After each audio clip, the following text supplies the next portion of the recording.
देगा और यकीनन ये वो चैनल है जो आप और आपके अहले खाना की जिंदगी बदल देगा इंशाल्लाह, ये मेरा दावा है। रसूलुल्लाह सल्लल्लाहु अलैहि वसल्लम ख्वाब में आए और फरमाया, एक लाइफ चेंजिंग वीडियो। एक बुजुर्ग थे रबी बिन सुलेमान, ये हज के लिए जा रहे थे। उस जमाने में लोग काफलों में पैदल हज के लिए जाते थे। रबी बिन सुलेमान का काफला कूफा पहुंचा तो ये लोग जरूरियात का सामान खरीदने के लिए बाजार चले गए। रबी ने रास्ते में देखा एक वीरान सी जगह पर एक खच्चर मरा हुआ है और एक औरत चाकू से उसका गोश्त काट रही है। उन्होंने सोचा यह खातून शायद लोगों को मुर्दार गोश्त पकाकर खिलाती हो, लिहाजा वो टो लगाने के लिए चुपके उसके पीछे चल पड़े। वो औरत एक बड़े से मकान में पहुंची, दरवाजा खुलवाया और अंदर चली गई। घर में 4 लड़कियां नजर आईं। उनके चेहरों पर बदहाली और मुसीबत के आसार थे। औरत ने गोश्त का थैला लड़कियों के सामने रख दिया। रबी बिन सुलेमान का कहना था, मैं दर्जों से झांक रहा था, मैंने देखा अंदर से घर बर्बाद और खाली है। औरत ने रोते हुए लड़कियों से कहा, इसको पका लो और अल्लाह का शुक्र अदा करो। वो लड़कियां गोश्त काट कर उसको आग पर भूनने लगी। मुझे बहुत तकलीफ हुई। मैंने बाहर से आवाज दी, है अल्लाह की बंदी, अल्लाह के वास्ते ये ना खाओ, ये हराम है। औरत कहने लगी, तुम कौन हो? मैंने कहा, मैं एक परदेसी हूं। उसने पूछा, तो तुम हमसे क्या चाहते हो? मैंने कहा, मजूसियों के एक फिरके के अलावा किसी मजहब में मुर्दार का गोश्त जायज नहीं होता, लिहाजा ये ना खाओ। वो कहने लगी, हम सैयद हैं। इन लड़कियों का बाप बड़ा शरीफ आदमी था, उसका इंतकाल हो गया। जो तरका उसने छोड़ा था वो खत्म हो गया। सैयद किसी के सामने हाथ नहीं फैला सकते। हमें मालूम है मुर्दार खाना जायज नहीं होता, लेकिन यह जिंदगी बचाने के लिए जायज हो जाता है और हमारा 4 दिन से फाका है। रबी कहते हैं, उनके हालात सुनकर मैं बेचैन हो गया। मैं काफले में वापस आया और अपने साथियों से कहा कि मैं हज के लिए नहीं जा रहा। सबने समझाया, लेकिन मैंने किसी की नहीं सुनी। मैंने अपना सामान उठाया, मेरे पास 600 दिरहम थे, मैंने वो भी लिए। मैं बाजार गया, मैंने 100 दिरहम का आटा और खाने पीने का सामान खरीदा और बाकी दिरहम आटे में छुपाकर उस खातून के घर पहुंच गया और अपना सारा सामान और आटा उसके हवाले कर दिया। उसने शुक्र अदा किया और कहने लगी, अल्लाह तेरे अगले पिछले गुनाह माफ कर दे, तुझे हज का सवाब अता फरमा दे, अपनी जन्नत में जगह दे और ऐसा बदला अता फरमाए कि जिसे देखकर सुनकर लोग तुम पर रश करें। रबी कहते हैं, हज का काफला रवाना हो गया। मैं कूफा में रुक गया। मेरा ख्याल था कि जब हाजी वापस आएंगे तो मैं उनसे अपने लिए दुआ करवाऊंगा। हाजियों का पहला काफला वापस आया तो मैं उनसे मिला और उनसे दुआ की दरख्वास्त की। उनमें से एक ने कहा, कैसी दुआ? क्या हाजी भी किसी दूसरे हाजी को दुआ देते हैं? मैंने हैरत से कहा, भाई मैं तो वो बदनसीब हूं जो अल्लाह के दरवाजे पर हाजिरी नहीं दे सका। मैं कहां का हाजी? वो लोग कहने लगे, बड़े अफसोस की बात है, शायद आप झूठ बोल रहे हैं या शायद आपका दिमाग चल गया है। भाई मेरे, तुम तो हमारे साथ अरफात के मैदान में भी थे और तुम हमारे साथ तवाफ भी करते रहे। रबी का कहना था, मैं अपने दिल में सोचने लगा, ये क्या तमाशा, ये क्या मजाक है।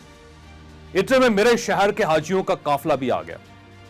मैंने उनको भी हज की मुबारकबाद पेश की तो वो भी हैरत से मेरी तरफ देखकर कहने लगे, तुम हमसे पहले कूफे कैसे पहुंच गए? मैंने जवाब दिया, मैं तो तुम लोगों को हज पर रवाना करने के बाद यही रुक गया था। वो बोले, तुम हमारे साथ मजाक कर रहे हो, तुम हमारे साथ अरफात में भी थे और तुमने हमारे साथ रमी भी की थी। रबी कहने लगे, मेरी हैरत में इजाफा हो गया। इस दौरान उनमें से एक शख्स आगे बढ़ा और कहने लगा, भाई इनकार क्यों करते हो? तुम हमारे साथ मक्का में भी थे और मदीना में भी, बल्कि जब हम रोजा रसूल की ज़ियारत के बाद बाबे जिब्राइल से बाहर आ रहे थे तो उस वक्त तुमने ये थैली मेरे पास अमानतन रखवाई थी, ये लो अपनी थैली वापस ले लो। रबी बिन सुलेमान कहने लगे, मैंने उस थैली को इससे पहले कभी नहीं देखा था। मैंने थैली देखी तो उस पर लिखा था, हमारे साथ तजारत करने वाला कभी नुकसान में नहीं रहता। मैं थैली लेकर वापस घर आ गया, इशा की नमाज पढ़ी और कश्मकश में मेरी आंख लग गई।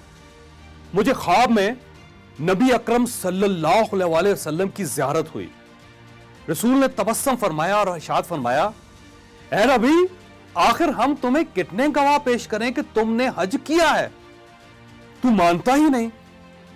बात यह है कि जब तुमने उस औरत पर जो मेरी औलाद थी सदका किया और अपना हज उस पर कुर्बान कर दिया, तो अल्लाह ने एक फरिश्ता तेरी सूरत का बनाकर उसको हुक्म दे दिया कि जाओ कयामत तक हर साल रबी की तरफ से हज करते रहो। यह अब करता रहेगा और मजीद दुनिया में तुम्हें यह इनाम दिया कि तुमने 600 दिरहम दिए थे, अल्लाह ताला ने तुम्हें 600 सोने की अशरफियां अता कर दी हैं। खोलो इस थैली को और देखो।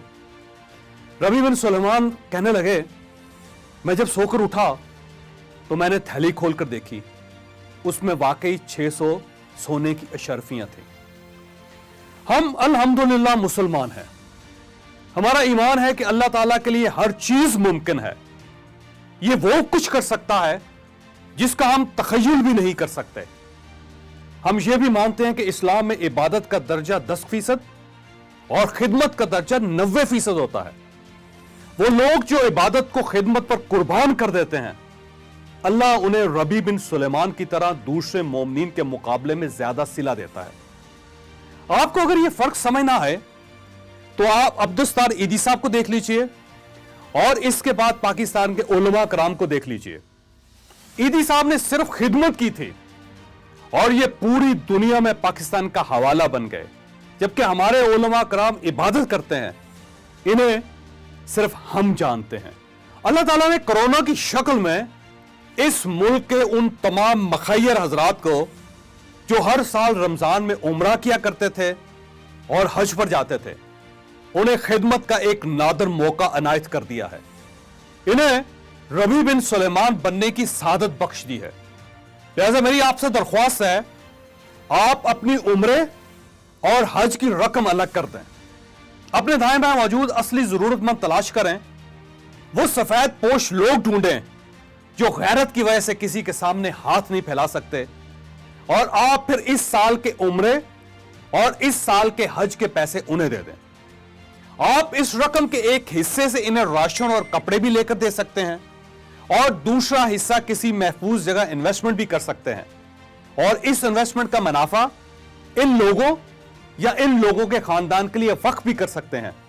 यूं इनका मुस्तकिल बंदोबस्त हो जाएगा और इन्हें दोबारा किसी के सामने हाथ नहीं फैलाना पड़ेगा। आप जरूरतमंद खानदानों के जवान बच्चे या बच्चियों को कोई हुनर भी सिखा सकते हैं। आप इन्हें तालीम दीजिए और इनके लिए किसी नौकरी का बंदोबस्त कर दीजिए। आप इन्हें मुस्तकिल पांव पर खड़ा कर देंगे। मैं क्योंकि बिजनेस कोच हूं, मैं लोगों को बिजनेस की ट्रेनिंग देता हूं। मैं बिजनेसमैन को अपने बिजनेस को मजीद बेहतर बनाने और चलाने की मॉडर्न टेक्निक्स भी सिखाता हूं। लिहाजा मैं इस सिलसिले में आपकी यह मदद कर सकता हूं कि आप जो भी नौजवान चूज करेंगे, मैं उसे बिजनेस की फ्री ट्रेनिंग दे दूंगा। आप इस सिलसिले में मुझसे इस नंबर पर राब्ता कर सकते हैं। यूं हम मिलकर सैकड़ों खानदानों को अपने कदमों पर खड़ा कर सकेंगे।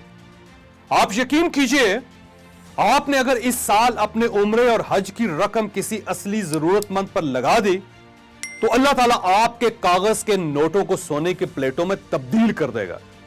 दुनिया भी आपको यह कहेगी कि हमने सुना और हमने देखा, अल्लाह ने इस साल सिर्फ एक शख्स का हज और उम्रा कबूल किया, और वह शख्स कौन है? वो शख्स आप हैं। आप यकीन कर लीजिए, क्योंकि एक शख्स ने आज से 1000 साल पहले कूफा में अपना एक हज एक खानदान पर कुर्बान किया था। अल्लाह ने आज तक उस शख्स का नाम नहीं मिटने दिया। हम आज उस दौर के बादशाहों का नाम नहीं जानते, लेकिन हम आज 2020 में भी रबी बिन सुलेमान का नाम ले रहे हैं। क्या हमें इसके बाद भी किसी दलील کسی گواہی کی ضرورت ہے؟ آپ کو اگر یہ ویڈیو پسند آئی ہے تو آپ یہ کسی نہ کسی کے ساتھ ضرور شیئر کیجئے گا.